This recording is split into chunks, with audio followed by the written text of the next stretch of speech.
अज्ञानतिमिरान्धस्य ज्ञानञ्जनशलाकया चक्षुरुन्मिलितं येन तस्मै श्रीगुरुवे नमः। श्री चैतन्य चरितामृत मध्य अंत लीला चैप्टर 6 प्रयास संख्या 187। तो इस प्रकार से रघुनाथ दास गोस्वामी जा रहे हैं अपने गंतव्य की तरफ, और जब गंतव्य की तरफ उनका ध्यान केंद्रित है तो रास्ते में आने वाली कष्टों को नहीं देख रहे। एक बच्चे को हम देखते हैं बहुत ही कम उम्र में, 10th में पढ़ने वाला बच्चा, 12th में पढ़ने वाला बच्चा, इंजीनियरिंग करने वाला बच्चा, 15 से 20-25 साल में बच्चा कितनी तपस्या कर लेता है। तो रात दिन केवल पढ़ाई करता है, सर्दी करती है उसको कुछ नहीं दिखाई देती है, क्योंकि उस वक्त उसका गंतव्य उसको क्लियर होता है। इट्स ऑल अबाउट हम किस प्रकार से लोगों का सही गोल सेटिंग कर सकें, है ना। Goal setting is the most important thing in life. इसलिए ऑर्गेनाइजेशन के अंदर भी गोल सेटिंग के ऊपर बड़ा ध्यान दिया जाता है। गोल के ऊपर ही डिपेंड करता है कि व्यक्ति किधर को जाएगा, क्या करेगा। तो अभी दिक्कत यह है कि गोल गलत सेट हो रखा है, इसलिए हम तपस्या नहीं करना। तपस्या तो हम लोग कर रहे हैं, ज़बरदस्त तपस्या कर रहे हैं। मुझे लगता है जितनी आज की डेट में कर रहे हैं कोई नहीं कर रहा है, क्योंकि 4-4 घंटे लोग ट्रैवलिंग कर रहे हैं पूरे दिन में, कितनी बड़ी तपस्या है। 10-10 घंटे ऑफिस में काम कर रहे हैं, कितनी बड़ी तपस्या है। एक स्टूडेंट जो है दिन रात पढ़ाई कर रहा है, कितनी बड़ी तपस्या है। तो तपस्या तो कर रहे हैं, लेकिन हमारा जो गोल है वो गलत सेट हो रखा है। तो इसी वजह से जब हम स्पिरिचुअल जगत में आ रहे हैं तो क्यों हमारा हाथ हो गए, लेकिन हमारा गोल ये नहीं है कृष्ण प्रेम या कृष्ण की सेवा, सखियों के अनुगत होना, ये हमारा गोल है नहीं वास्तव में। इसलिए यहाँ पर हमें कमियां दिखने लगती हैं। ऐसा क्यों है, ये क्यों है, वो क्यों नहीं है, ऐसा क्यों नहीं है। एक कंपनी में जिसमें आपकी सैलरी 20,000 थी, अगली कंपनी ने आपको 40,000 दी, लेकिन उनका ऑफिस बड़ा अच्छी जगह पे नहीं है। वहाँ पे चाय कॉफ़ी नहीं मिलती। आपको कि छोड़ो यार, चाय कॉफ़ी पी लूँगा, 40,000 मिल रहे हैं 20,000 के बदले। कहने का मतलब है फिर आदमी छोटी मोटी दिक्कतों को झेल जाता है। उसे पता है ना कि मुझे कुछ अचीव करना है, मुझे पैसा कमाना है। उसी तरह से जब हमें प्रेम कमाना है, कृष्ण प्रेम धन कमाना है, फिर हम असुविधाओं को नहीं देखेंगे। हमें पता है कि ये भक्तों के बीच में ही मिलेगा, इसलिए भक्तों के बीच में होने वाली असुविधाओं को हम नहीं देखेंगे, क्योंकि हमें कृष्ण प्रेम प्राप्त करना है। जैसा हमने बिजनेस का एग्जाम्पल लिया था। तो इसलिए रघुनाथ दास गोस्वामी चलते जा रहे थे और उनका मन भगवान के चरण कमलों पर केंद्रित था। कभू चरण कभू रंदन कभू दुग्ध पान, यबे यही मिले ताहे राखे निज प्राण। कभी दूध लेते, कभी चना चबाते, जो मिल जाता उससे प्राणों की रक्षा करते। 12 दिन चली गेला श्री पुरुषोत्तम, पथे 3 दिन मात्र करिला भोजन। वे 12 दिनों में जगन्नाथपुरी में पहुंचे। 12 दिनों में जगन्नाथपुरी में पहुंचे पैदल पैदल। और हमने सुना कि एक दिन में वो 50 किलोमीटर चल रहे थे। तो 12 दिनों में वहाँ पहुँचे, और उन 12 दिनों में उन्होंने क्या किया, कितने दिन खाना खाया उन्होंने? 12 दिनों में 3 दिन खाना खा पाए बस। सोचिए, 3 दिन ही भोजन किया, यानी कि बाकी दिन भोजन करे बिना ही वो गए। तो जनरली मोटा मोटा 500-600 किलोमीटर कलकत्ता से अगर नापें तो पूरी की जगह होगी।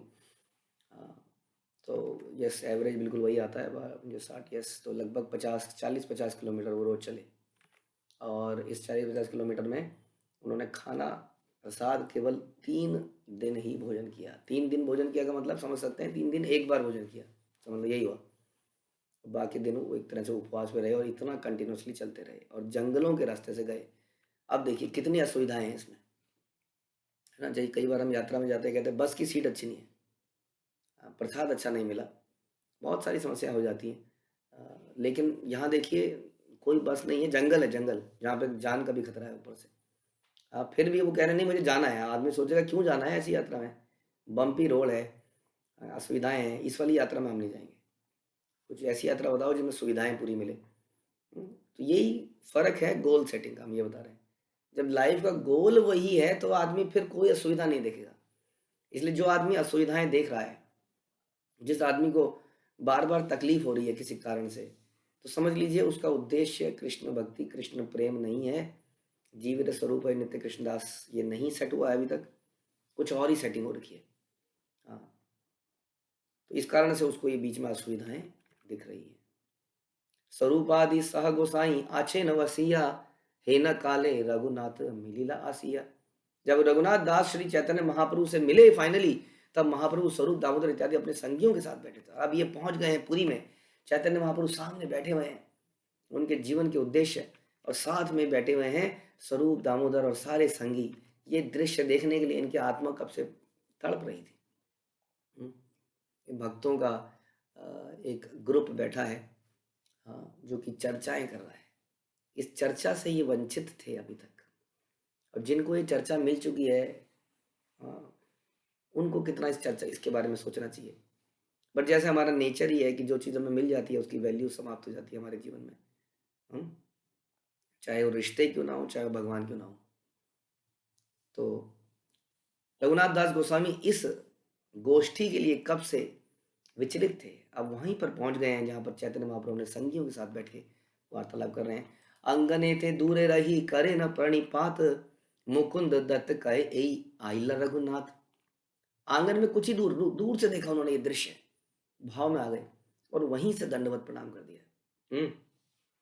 तो वास्तव में प्रणाम हम अपने हृदय के उद्गार के लिए भी करते हैं और दूसरे के सम्मान के लिए भी करते हैं। इसलिए जरूरी नहीं है कि सामने वाला देख रहा हो तभी हम प्रणाम करेंगे। हमारे हृदय में आता है कि हम इनको प्रणाम करें, तो हम प्रणाम कर देते हैं।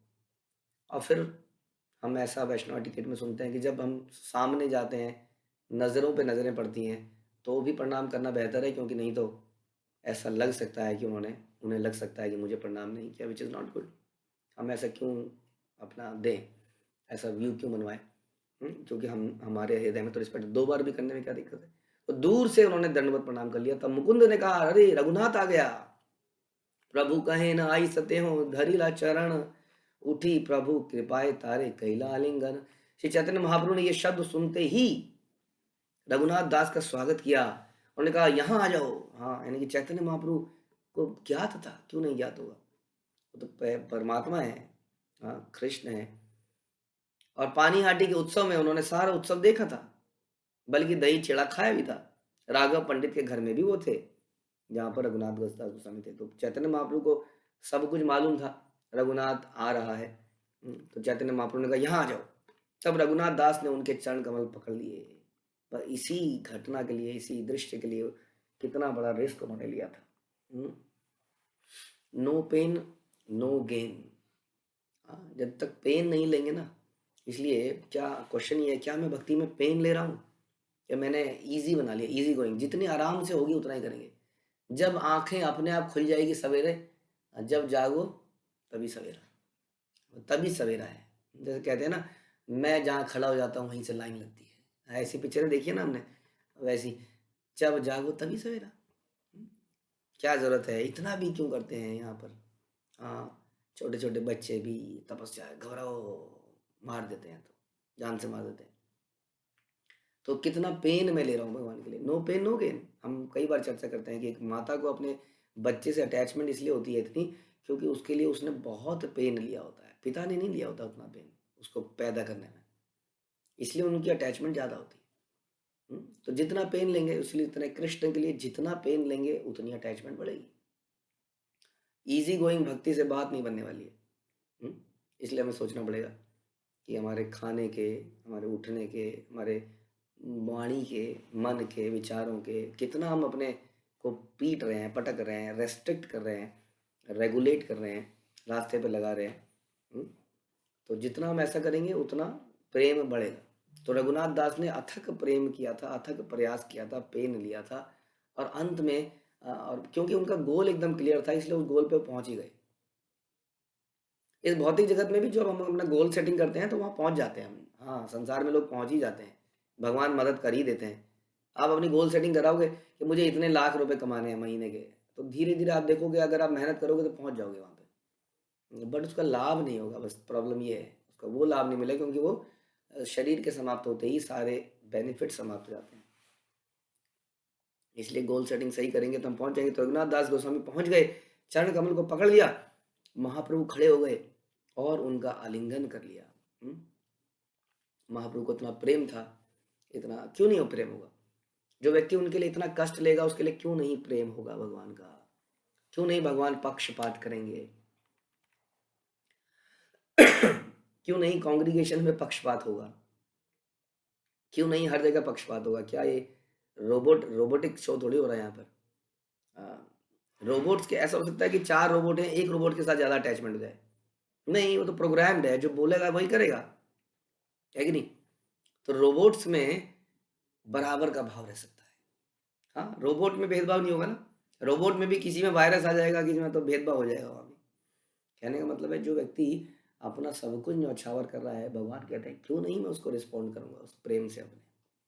और एक व्यक्ति है अपने को बचा बचा के चल रहा है, इतना ज़्यादा नहीं जाऊंगा, इतना भी नहीं करूंगा, अपने को बचा के रखूंगा। और एक व्यक्ति है जिसने अपने आप को झोंक दिया, क्यों नहीं उनसे प्रेम होगा? शिला प्रभुपाद के मिशन में, जब प्रभुपाद ने मिशन शुरू किया, कुछ लोगों ने अपना घर परिवार जीवन सब कुछ त्याग दिया, न्यौछावर कर दिया प्रभुपाद के ऊपर। क्यों नहीं प्रभुपाद को उनसे प्रेम होगा? सोचने की बात है। और कई सारे और भी लोग थे जो मदद कर रहे थे, बट हाँ वो लिमिटेड वे में कर रहे थे, वो भी अच्छा है, वेरी गुड, उनसे भी प्रेम है। लेकिन ऑब्वियसली जितना गुड़ डालोगे उतना मीठा होगा। अब ये गुड़ पैसा नहीं है। कई लोग कहते हैं जी अच्छा यहाँ पैसे वाले की पूछ है। हाँ, अब हमें तो आज तक समझ नहीं आया कि इस संप्रदाय में पैसे का कहाँ पे मैटर आ गया। ये तो कमिटमेंट का मैटर है। एक आदमी के पास 10 रुपए है, वो 8 रुपए दे देता है, हाँ तो वो बहुत बड़ा उसके उसके उसके लिए हृदय में कितना प्रेम आएगा। एक आदमी है जिसकी जो 1000 रुपये कमाता है, वो 8 रुपए देता है, तो उसके लिए कितना प्रेम आएगा? Right, it's not a matter of money, इसकी कि आप कितना कमिट कर पाते हो अपने आप को। सामने वाले का प्रेम आप उसी मात्रा में खींच पाओगे। तो कृष्ण चैतन्य महाप्रभु देख रहे थे रघुनाथ दास गोस्वामी का वैराग्य, हाँ संसारी इतनी उपलब्धियों के बावजूद जिसको कमाने में हम लगे हैं, उन्होंने उन सब चीज़ों को त्याग दिया चैतन्य महाप्रभु के लिए। वो सारे ऑपुलेंस को लात मार के आ गए, क्यों नहीं वो उनका आलिंगन करेंगे? हाँ, इसलिए हमें सोचना चाहिए कि क्या मैं डिजर्व करता हूँ आलिंगन को? हाँ, जिसके लिए मैं आज इतना हल्ला मचा रहा हूँ, मेरे साथ ऐसा होता है, आलिंगन नहीं किया जाता है, तो क्या मैंने अपना सर्वस्व त्यागा है? हुँ? जो जिस मात्रा में त्यागता है उससे नेचुरली उसी मात्रा में प्रेम हो जाता है। इसको भेदभाव नहीं कहते हैं। ये प्रेम के लेवल हैं। आप कहोगे कि ये जो श्रद्धा है, साधु संग, भजन क्रिया, अनर्थ निवृत्ति, रुचि आसक्ति प्रेम जो भी है, तो ये जो है ये भेदभाव हो गया जी। भगवान भी भेदभाव करते हैं, देखो 8 9 लेवल में डिवाइड कर दिया सबको। हाँ तो कर दिया क्योंकि सबकी श्रद्धा का लेवल डिफरेंट है, राइट, है कि नहीं? सबकी श्रद्धा का लेवल डिफरेंट है। हाँ, भगवान ने शिशुपाल का गला काट दिया, हाँ, गोपियों के साथ नृत्य किया, आप कहेंगे भेदभाव।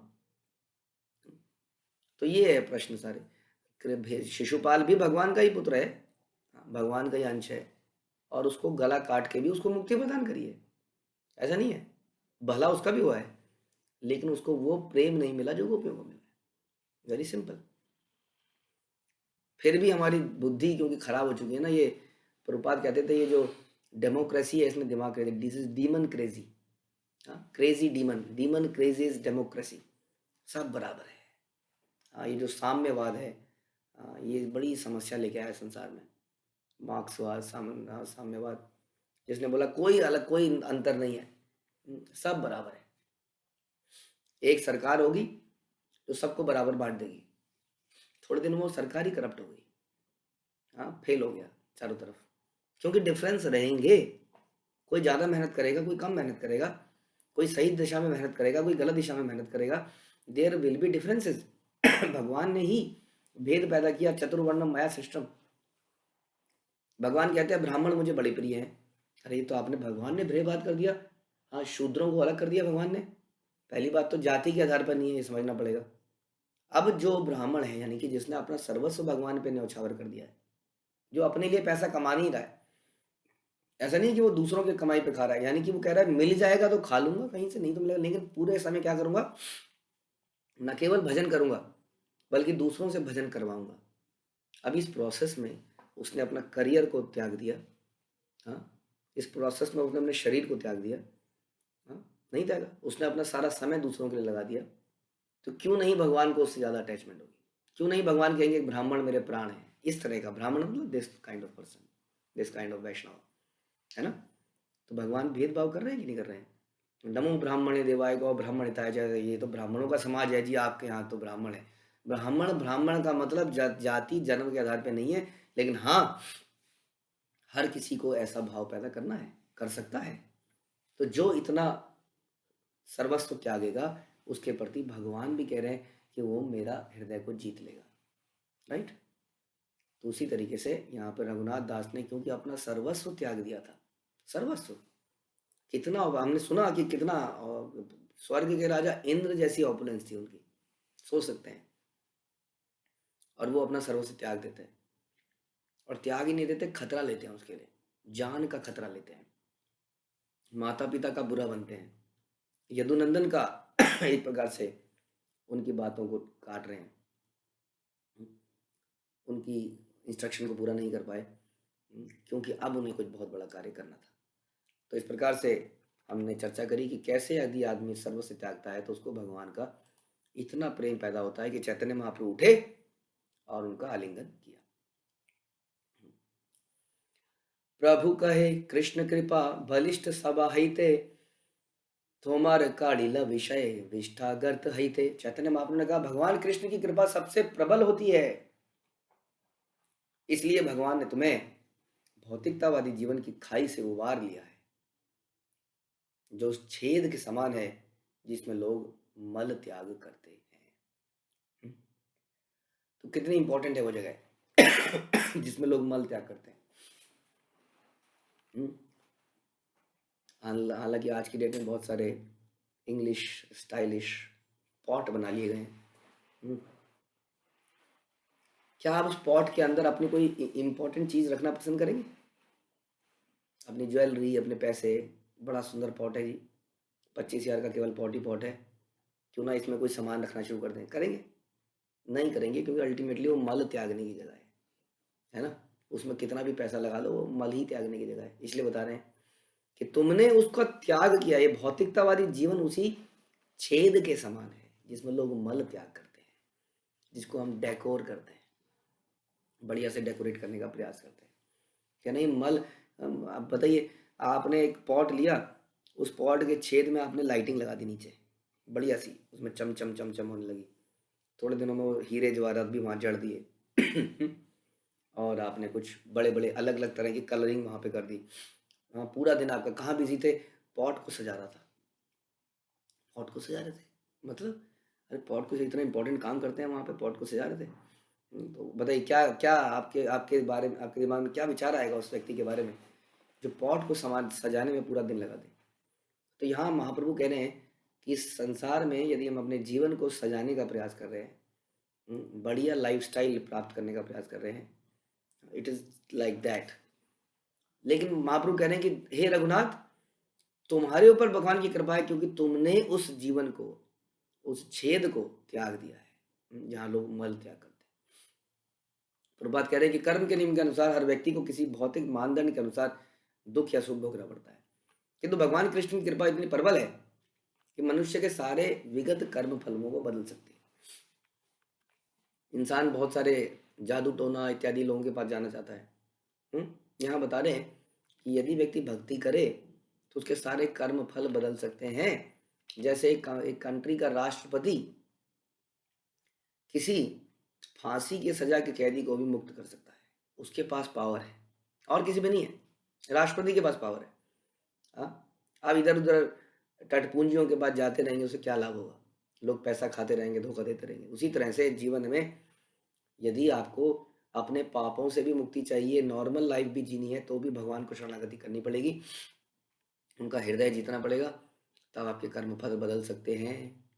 श्री चैतन्य महाप्रभु ने कृष्ण कृपा की ओर विशेष रूप से ध्यान आकृष्ट किया। यह कृपा अन्य किसी वस्तु से अधिक प्रबल है, और वास्तविक कृपा क्या है कि हम जन्म मृत्यु से छूट जाएं, क्योंकि जब हमारा जन्म होगा हमसे फिर से पाप होंगे। ये समाज ऐसा बना है, यहाँ बिना पाप किए रहना इज जस्ट लाइक इम्पॉसिबल।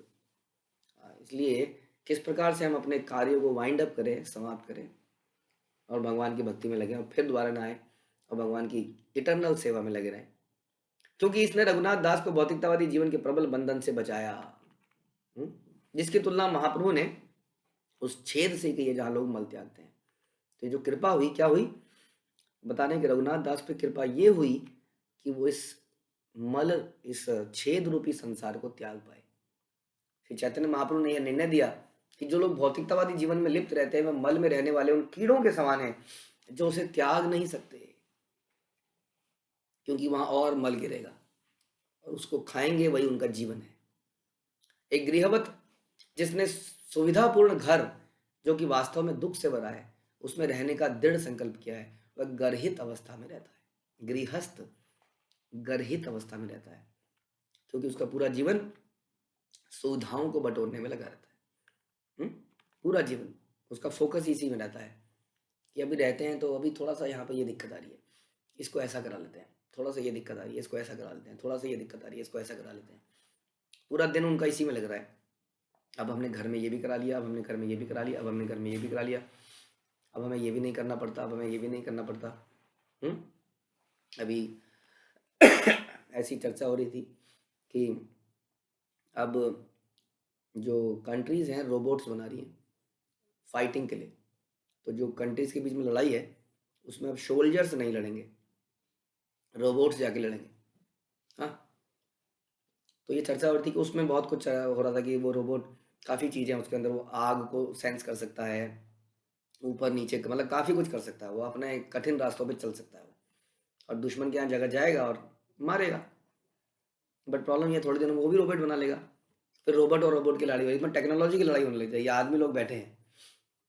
तो एनीवे चर्चा ये हो रही थी कि जब इस कदर आप ऑटोमेशन कर दोगे तो आदमी क्या करेगा। बहुत बढ़िया है ऐसी ऑटोमेशन, यदि आदमी उसके बाद सारे बचे समय में हरे कृष्णा कीर्तन करे तो बहुत बढ़िया है।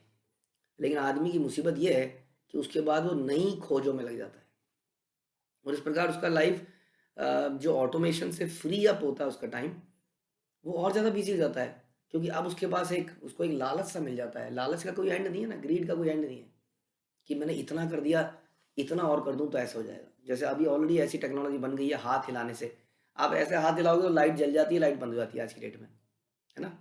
धीरे धीरे मोबाइल भी ऐसे आ गए हैं, आपकी वॉइस कमांड से सारे काम करते हैं। धीरे धीरे आदमी बस यही सब करेगा, ऐसे ऐसे कुछ कुछ होता रहा करेगा।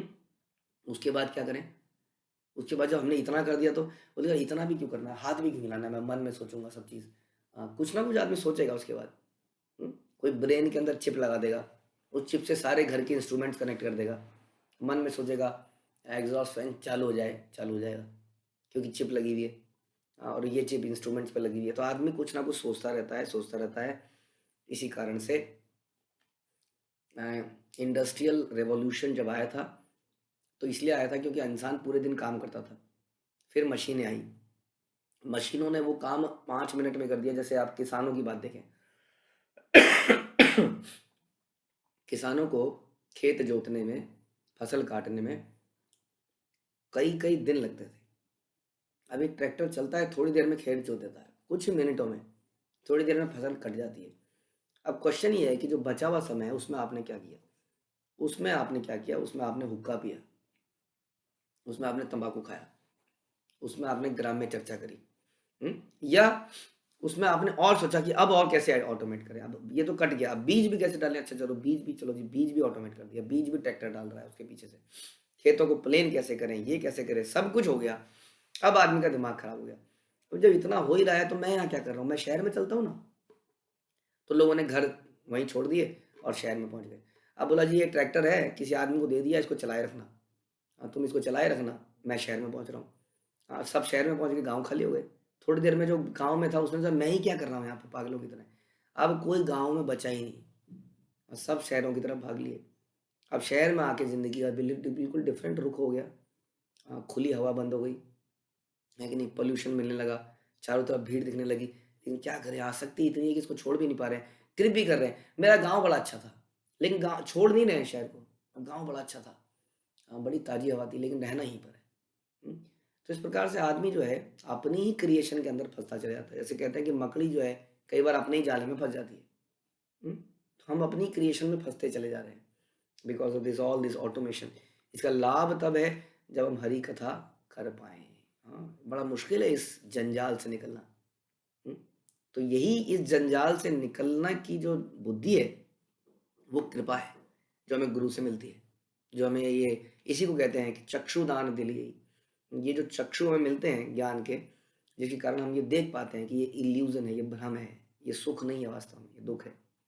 तो ये कृपा रघुनाथ दास के ऊपर हुई तो इसको छोड़ पाए।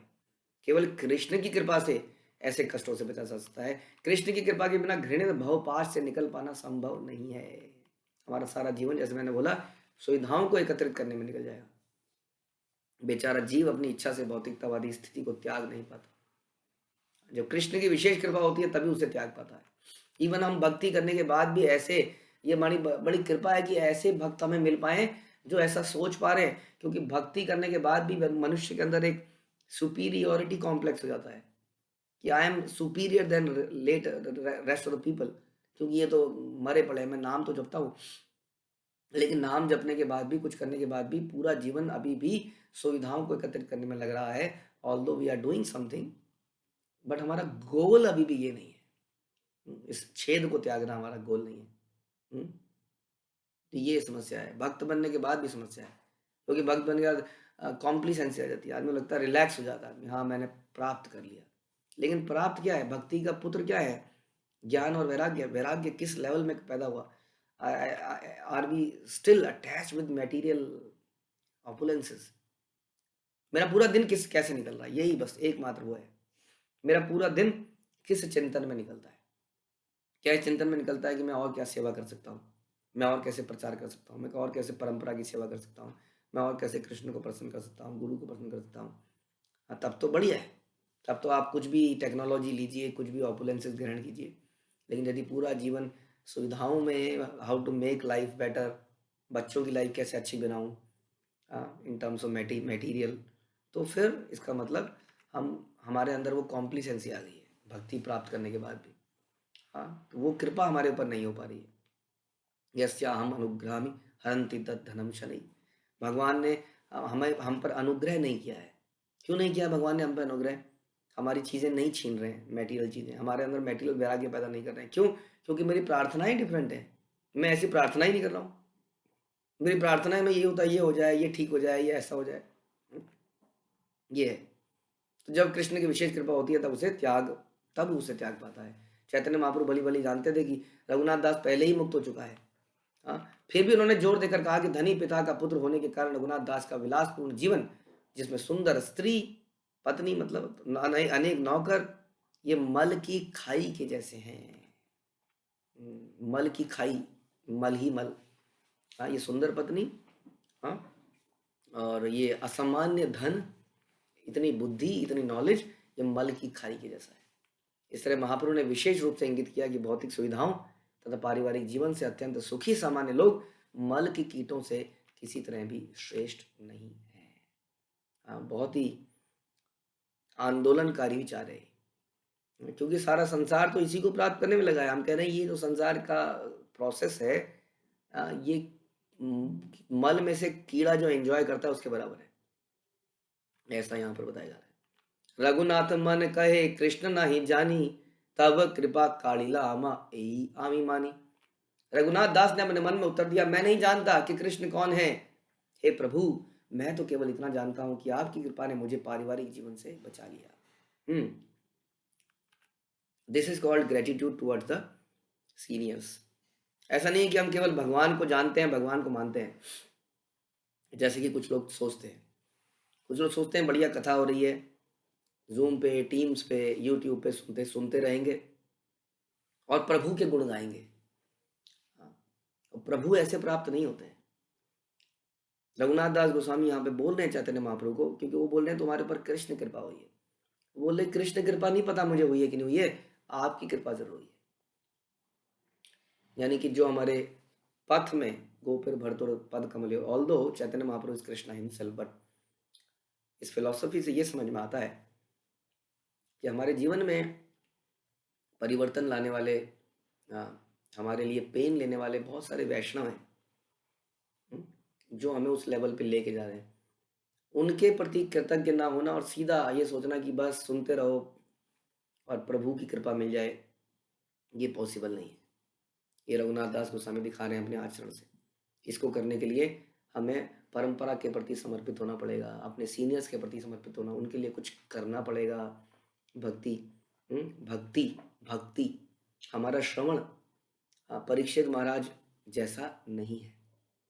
जो हम कहें कि परीक्षित महाराज तो केवल श्रवण करके भगवान के पास पहुंच गए थे, क्या हमारा श्रवण है परीक्षित महाराज जैसा? क्या 7 दिन तक खाए पिए सोए बिना हम श्रवण कर सकते हैं? हम में से कोई भी कर सकता है? हम्म, एक दिन कर सकते हैं, खाना भी नहीं है पीना भी नहीं है, बैठे रहना है, रैप्ट अटेंशन, सुनते रहना है विदाउट झपकी मारे। क्या हमारी इतनी अटैचमेंट है भगवान से? नहीं है। इसलिए ये कहना कि हम कहीं कोई प्रवचन सुनते रहेंगे और सुनने से ही काम हो जाएगा, सुनना इज गुड, बट सुनने के अलावा शिला प्रभुपाद ने एक प्रोसेस बनाया है। श्रवण कीजिए आधा घंटा, 1 घंटा, 2 घंटा, whatever, then do some services also, जिससे कि मिशन को कुछ लाभ हो सके, हमारे गुरु परंपरा को जो हमें ज्ञान दे रहे हैं उनको कुछ लाभ हो सके, उनके उनको अपने गुरु को सर्व करने में लाभ हो सके। इस प्रकार से हम सर्वेंट बने।